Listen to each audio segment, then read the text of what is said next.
मैं doctor A.K. Goyal, associate professor math, MSG college Bharatpur. ये video BSc part first mathematics students के लिए है, पेपर फर्स्ट। आज के इस वीडियो में हम जनरेटिंग फंक्शन जनक फलन के बारे में चर्चा करेंगे। सपोज, जैसा कि मैंने पिछली बार आपको बताया संख्यांक फलन के बारे में, कि suppose A0, A1, A2, AR एक संख्यांक फलन है, तब अनंत श्रेणी gx equal to A0 plus A1x plus A2x square plus ARx की power r plus dash dash dash equal to summation r equal to 0 to infinity ARx की power r संख्यांक फलन A का जनक फलन कहलाती है, जनरेटिंग फंक्शन ऑफ A कहलाती है।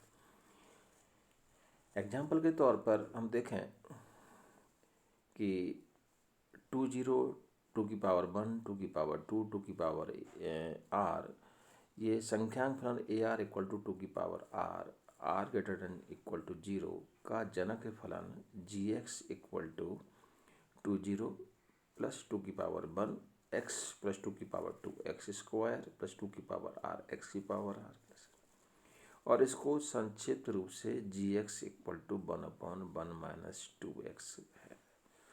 थोड़ा सा आपको हम ध्यान दिलाएं कि जब आप क्लास 11th में या 12th में आप गुणोत्तर श्रेणी, समांतर श्रेणी, AP, GP, समानांतरिक गुणोत्तर श्रेणी भी पढ़ते थे। 1 प्लस x स्क्वायर, ये क्या है कि हमारी सेट ऑफ होल नंबर्स हुआ, set of real numbers all are infinite set.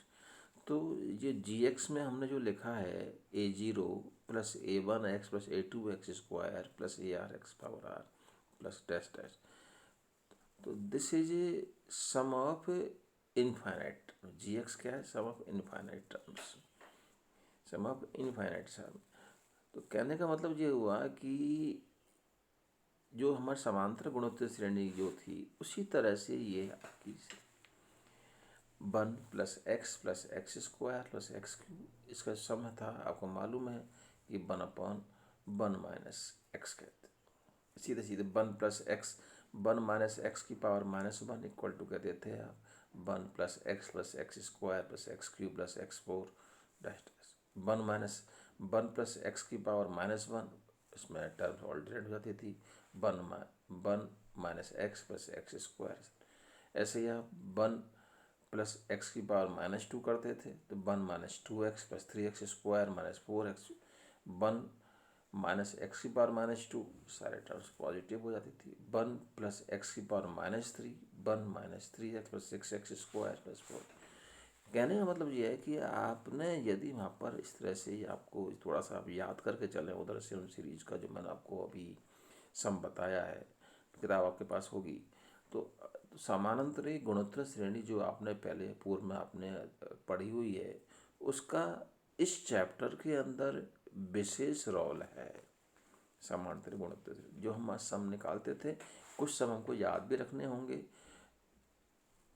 तो आप यहाँ देख रहे हैं कि gx इक्वल टू हमें लिखा है 2 की power something raise to power 0 is 1, तो 1 plus 2x plus 2 square x square. तो आपका फर्स्ट टर्म 1, कॉमन रेशियो 2, तो 1/1 माइनस 2x, मतलब a/1 माइनस r। इस तरह की सीरीज है समांतर गुणोत्तर श्रेणी। मतलब कि आपका अब ये क्या है, समांतर गुणोत्तर श्रेणी जो आपकी बनती है आपकी, इसका जो सम निकालने के लिए आपको तरीके पता हैं। और ये तो चलो आपकी एक जीपी है, लेकिन आगे जो आपके सवाल आएंगे उनमें समांतर गुणोत्तर श्रेणी के इस तरह के सवाल आएंगे, तो वहाँ पर आपको वो जो प्रोसीजर है वो आपको काम में लेना पड़ेगा। ये तो सीधे सीधे जीपी है, समांतर ज्योमेट्रिक प्रोग्रेशन। ऐसे ही इसी प्रकार संख्यांक फलन AR इक्वल टू 2 की पावर r प्लस 2 की हम चर्चा करें, तो उसकी फर्स्ट टर्म क्या होगी? r equal to 0, r equal to 0 पर क्या हो गया? 2 की पावर 2। सेकेंड टर्म क्या हुई? 2 की पावर 3, 2 की पावर 4, 2 की पावर 5। तो आप देख रहे हैं कि सारे हर एक टर्म में 2 की पावर 2 कॉमन है। तो 2 की पावर 2 को कॉमन लेते हुए हमने क्या कर लिया अंदर, ये वही सीरीज आ गई जो आपके सामने थी आपकी टू की पावर 0 प्लस टू की पावर 1x प्लस टू की पावर 2x स्क्वायर। आप जब सब में टू, या आप इस बार एक बार इसको यदि हमको प्रॉब्लम है तो एक बार आप लिख के देख लें इसको। gx equal to according to this two की पावर 2 प्लस टू की पावर 3x प्लस टू की पावर 4x स्क्वायर। मैं चर्चा कर रहा हूँ आपसे a r equal to two की पावर आर प्लस टू के लिए। तो टू की पावर 4x स्क्वायर, तो आप देख रहे हैं कि हर एक में टू की पावर 2 कॉमन, टू की पावर 2 कॉमन ले लीजिए और ये वही आपका gx है। और इसका जो आपका सम है वही 1/1 माइनस 2x है और 4 आपका बार मल्टीपल में है। तो ये देखा जा सकता है कि संख्यांक फलन ए का मान ए जिसका कि मान आर पर, अब यदि हम कहें कि सम ऑफ टू न्यूमरिक फंक्शंस, तो मैंने कहा दिस इज भी न्यूमरिक, ये भी न्यूमरिक फंक्शन होता है। तो टू की पावर आर प्लस 5 की पावर आर, तो इसके यदि हमको जनक फलन निकालना है तो हम कैसे निकालेंगे, वही आपको एज यूजुअल तरीका है।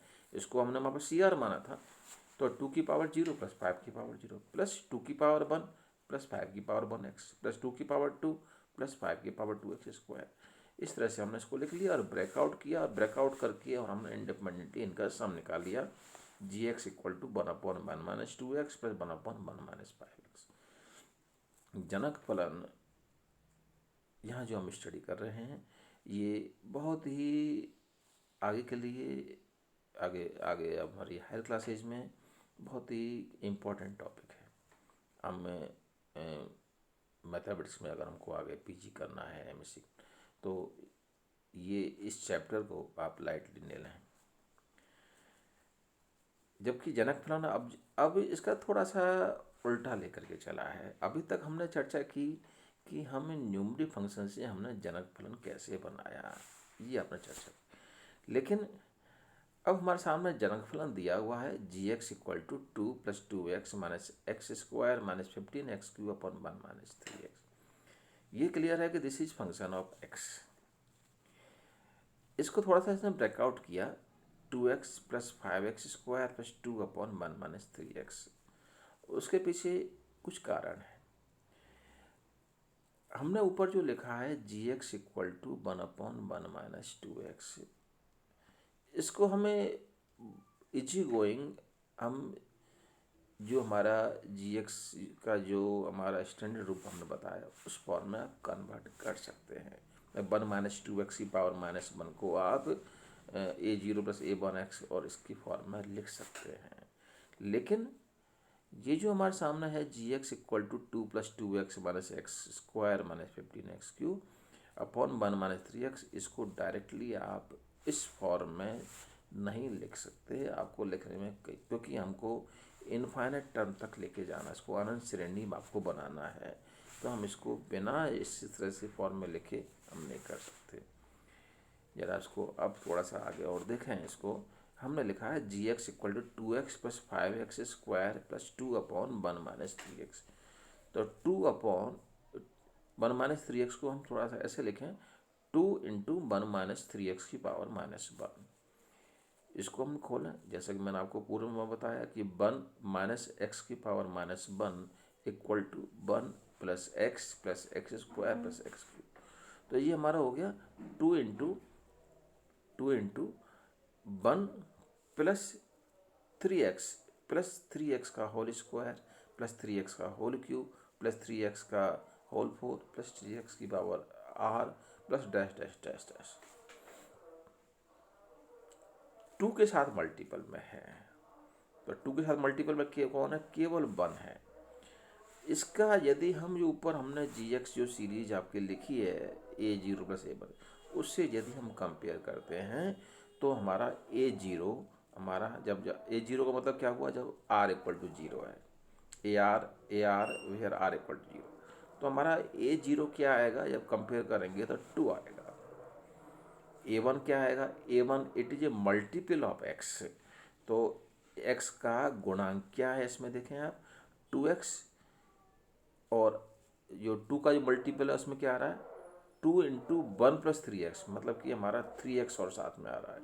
तो 3x का मल्टीपल 2 मतलब कि आपका हो गया 6x प्लस 2x 8x, तो हमारा x का मल्टीपल है 8। तो ये r इक्वल टू 1 पर ar की वैल्यू है 8। देन एक्स स्क्वायर का मल्टीपल की बात करें तो 5x square plus 2 into 1 plus 9x²। 2 into, तो अब आपका क्या हो गया, अंदर 9x² का multiple 2, 18x² plus 5x², 23x², x² का मल्टीपल है वो 23। तो r=2 पर AR की वैल्यू है 23। तो आप देख रहे हैं कि GX में स्टार्टिंग की दोनों टर्म आपकी 2x प्लस 5x² इसमें काम आ चुकी हैं। अब जितनी भी टर्म आएंगी उन सब में 2 के साथ मल्टीपल में क्या आएगा, 3 की पावर r आएगा हर एक टर्म, क्योंकि ये दो ही टर्म जो है 2x प्लस 5x² ही इसमें ऐड होनी थी, बाकी कोई टर्म इसमें ऐड नहीं होनी है। तो इस तरह से हम इस सवाल में हम ये कह सकते हैं एज गोइंग कि, तो हमने यहाँ क्या देखा, हमने कि जनरेटिव फंक्शन कैसे निकालें संख्यांक फलन से, और संख्यांक फलन से सॉरी जनरेटिव फंक्शन से हम संख्यांक फलन कैसे निकालें। अगले लेक्चर में हम और इसको आगे चर्चा बढ़ेंगे।